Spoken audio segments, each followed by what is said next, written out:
Hi everybody, thank you for joining me. I hope you enjoyed that opening piece. It's a song or a thing, a doodle, a noodle, whatever you want to call it, that I wrote over the last week and it was ready today to put on YouTube. But I thought I would use this particular video to try and answer a question that I get asked quite a lot. So I'm looking at a comment just now, for example. This particular comment is from somebody called Gino Chip. But I've had a similar comment over the last year on many occasions. And he says, if you could please explain what the progression is and what's going on in your mind when playing this great music you are improvising. So thank you very much, Gino Chip. So I'll try to do a bit of generalizing and also a bit of specifics. The specifics, I thought, let's just pick this particular noodle that I've written over the last week and tell you exactly what's going on in my mind and how I created that. And you can pretty much apply that to a heck of a lot of what I do. And basically, of course, this YouTube channel is pretty much a showcase for all the little noodles that I write. So I'm less of a channel that says, buy this pedal, it's going to change your life. And I'm more of a, I've just written another noodle and I'd like to show you all, please. That's pretty much what my channel is. And in the course I can showcase guitars and whatever's. Right, before we start, some generalizations. I've never learned theory. I don't really believe in it. Controversial. I'm just streetwise. Having learned 1,000 songs and chord sequences for the band that I was in that played covers for 15 years and just loving music, I'm very comfortable with knowing a lot of chords and specifically how chords are musically related to each other. So although I'm not a theory guy, I'm very comfortable that we've got this one and that seems to be musically linked to that chord, which is musically linked to that chord, and I can get back on board that turned us around, and then I can see how I can sympathize with that chord by playing this chord and maybe add some spice by playing that chord and so on. Maybe one of them, throw in one of them, and so on. So I'm comfortable with that. So that's all I'm doing, is I have a huge toolbox of licks, techniques and chords, and I've got a good ear. And I rarely know where I'm going in advance, except what you hear is practiced mega times, and I know exactly what I'm doing for you when I put it on the YouTube channel. But actually my week from Monday to Friday, if I can get time to play guitar, is just spent not having a clue, not knowing where I'm going, and just following my ear, which I'll explain in a minute. So there's my generalizations. Right, the first thing that happened was I watched, you know, you can watch a YouTube video, but they also have this thing called shorts on YouTube. And up came Julian Lage Premier Guitar Rig Rundown, just one of the shorts. And I watched it once, was blown away like I usually am when I watch Julian Lage. I watched it, but then I knew it was going to inspire me. I thought, that's what I want, something like that, to write something like that. So I just simply let a day or so go past. I got my guitar on, I watched it again, and then never watched it again in an effort to not copy him. But now I've got this inspiration going through my head, and that's what I did. And the result, and this happens a lot with me, it starts out as I want to copy that kind of thing, and I end up with something completely different. But that's just life, and that's what's great about life. You steal the inspiration, not the lick. And I've ended up with something completely different, probably completely worse, but completely different to Julian Lage. So here's what we did. Let's lower you down. So first of all, here's how I set the scene and got into the key, which is D.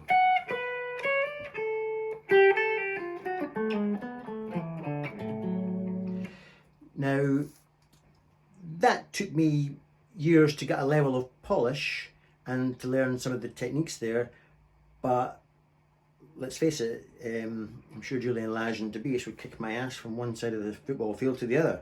So the main sort of technical bit would just be a very sort of jazzy, typical Tobias Hoffman type lick. And just two notes from a D chord. I'm missing out the A and just doing that. Now, then of course, you're at a crossroads now. You can splint it off into anywhere you want.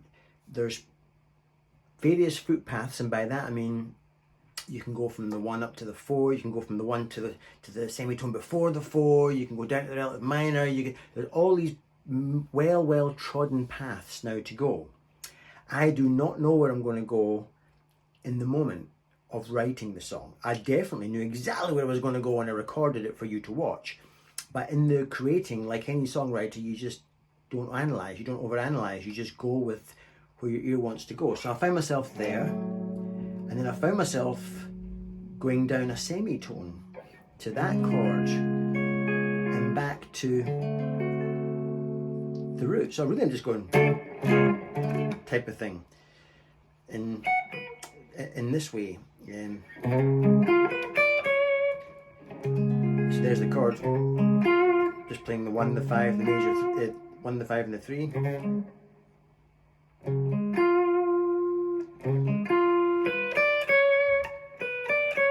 Adding a little bit there. Then back to the D, 2 notes from a D chord.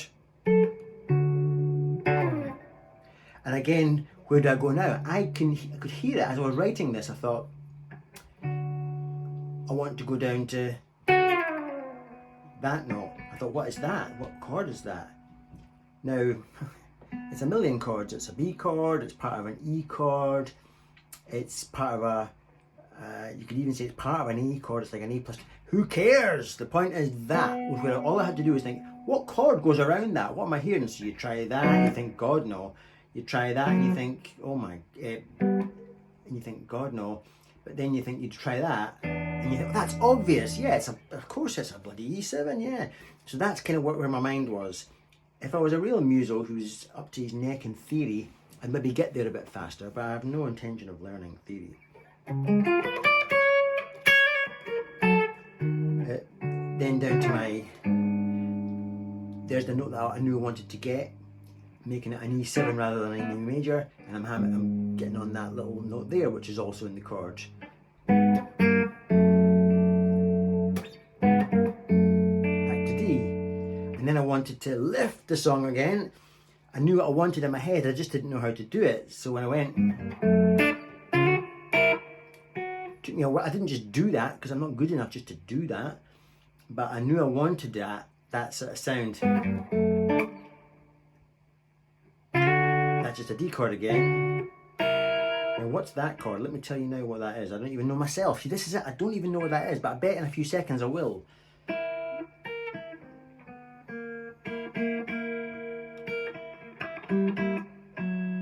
What is that chord?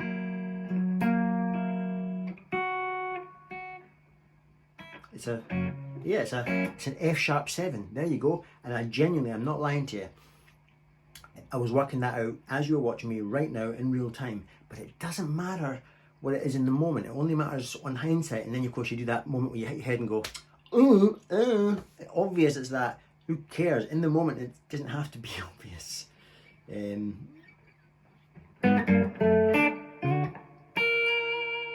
those are just 2 notes from that chord up to a B minor. That's my E7 again. What a lovely chord that is to go from B minor down to E7. But of course it's one E7 sounds completely different to another E7, completely different to another E7, completely different to a voice of an E7. You know, they're all E7s, but how you voice them is crucial to what you want to be part of your signature. Yes, and then resolve. Now that is me stealing pretty much from Tobias Hoffman there. And a huge part of what I've got from him is the art of not vibrating your strings. I have been perfecting vibrato all my life, and then Tobias comes along, blows me away with his lack of vibrato. It's kind of weird, isn't it? He just holds a note and goes, how dare he do that? I dedicated my life to doing things like, How dare he come along and just go like that and sound awesome? It's weird, isn't it? But that's what he does. He's got this... Yeah, I could wax lyrical about him for days. Anyway, this lick, very Tobias Hoffman. I can't even play it. That type of thing. Very pedestrian and non-flash. Wonderful. And slow-mo if you want to learn something like that.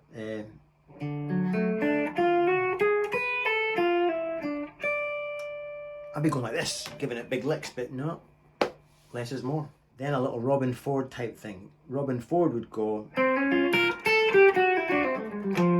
I went something similar.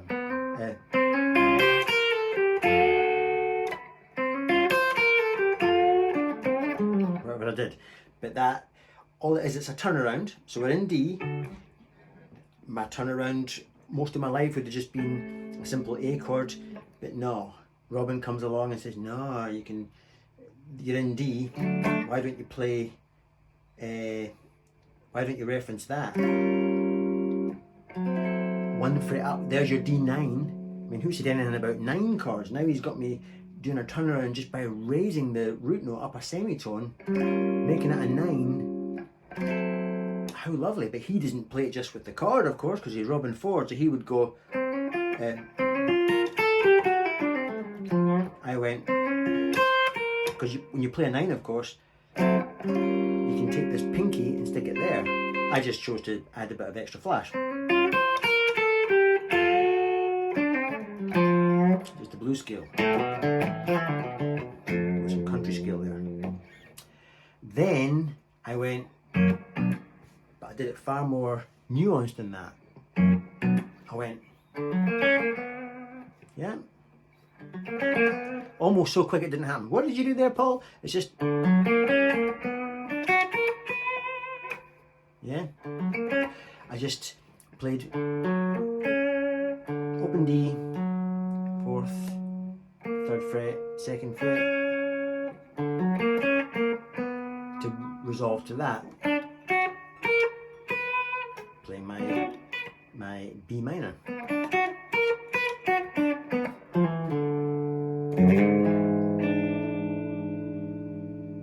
That's just the voicing of the moment of an E7.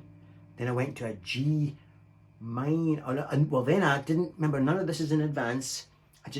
I knew I wanted that. I wanted that sound, and I knew from my toolbox and years of practice how to get those chords and how to find them. So after going,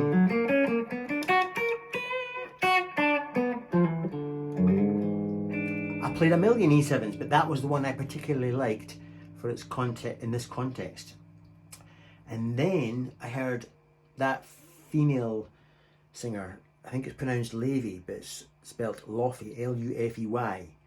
I could talk for hours about her as well, but I could just hear her at the back of my head going, Paul, there's another chord you could stick in. You could stick in a G minor 6. I didn't know it was called a G minor 6. I don't even know if it is called a G minor 6, but I wanted this sound to lift the song again. So I'd gone from...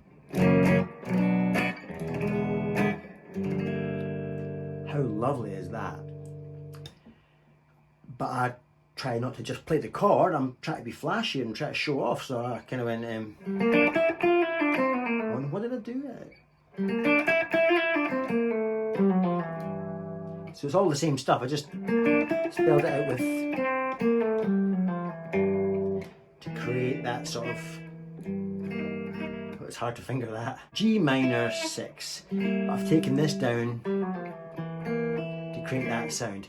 So just trying to get that in. So you get the idea. I'm just going to let my ear take me, and when I arrive at a note I think that's the note. All I've got to do now is to find out how to wrap notes around that to find out what chord I'm actually in, and then kind of exploit that chord anymore through different forms of lead that I could try and show off with. And to finish off that section,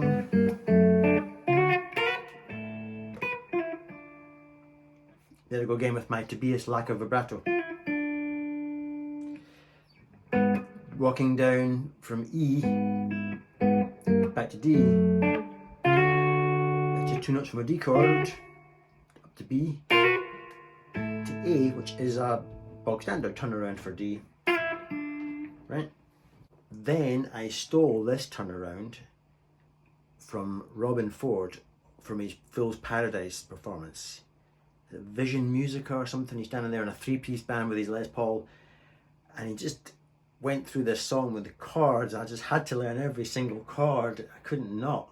And his turnaround was bizarre. Listen to the higher notes in the chord. They're just semitones. Like, it's like this, just amazing. So he goes, so that's an A chord. I can dig that. A for a turnaround in key D, awesome. So where are you going, Robin? Where are you going? So he's going up a semitone. He likes to do that. Now listen to this thin note on top.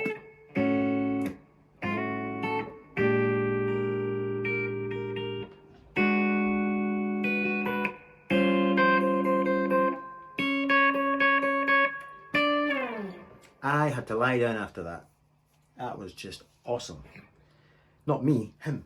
To finish up then and summarise, I don't think, well, when I'm writing the song or the noodle, I don't know where I'm going in advance, but I've usually got somebody in my mind like Tobias or Julian or Tom Bukovac or whoever it is I'm inspired by in the moment, and or a song I've heard or a chord change or a lick that I want to shoehorn in and build the whole song around this new lick I've got.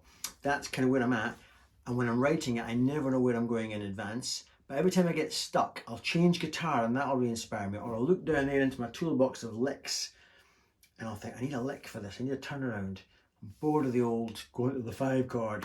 I'll try a Robin Fordism or a Tobias Hoffmanism or something. And I'm the easier, or the longer I'm on the earth, the bigger this toolbox is getting. So the easier it is to pull and pilfer and steal and not be intimidated by others that I watch. So it's getting easier and easier to be flashier and flashier. But I'm just scratching the surface. When you watch Tobias Hoffman, I'm just nowhere. I'm nowhere. I'm not even in the foothills. And I take 2 weeks to write a noodle. He seems to do like 3 a day on the Vintage Guitar Oldenburg channel. And each one of them is awesome. I need 16 attempts to get one take, to get a good take. I don't know. He must go to bed at night exhausted. I don't understand. Anyway, I'm going on another thing. One more mention. That female singer, Levy, watch some of her. She sits at the piano and she does the whole girly thing, gets her hair right and she checks that she's looking okay. And then she tells you the 3 story and she dances through these chords and you're like, oh, this is awesome. And she just meanders away. So a lot of what I do is kind of piano based. I don't even play piano. But I think when I look at the way she connects chords together, I think, yeah, you're better at it than me. But that's kind of what I've been doing for years. I like to link the chords, and she just goes here and she did a great one the other day. She went D chord. Then check this, C9 with a wee G on top. Yeah, whatever she went after. But that's C. Sort of suspend back to the G major 7 and her. Anyway, I'm getting excited. I'm sorry for getting animated. I just love guitar and music. I'll leave you alone now. I'm going to go and try and calm down, and I'll see you in the next video. Bye for now.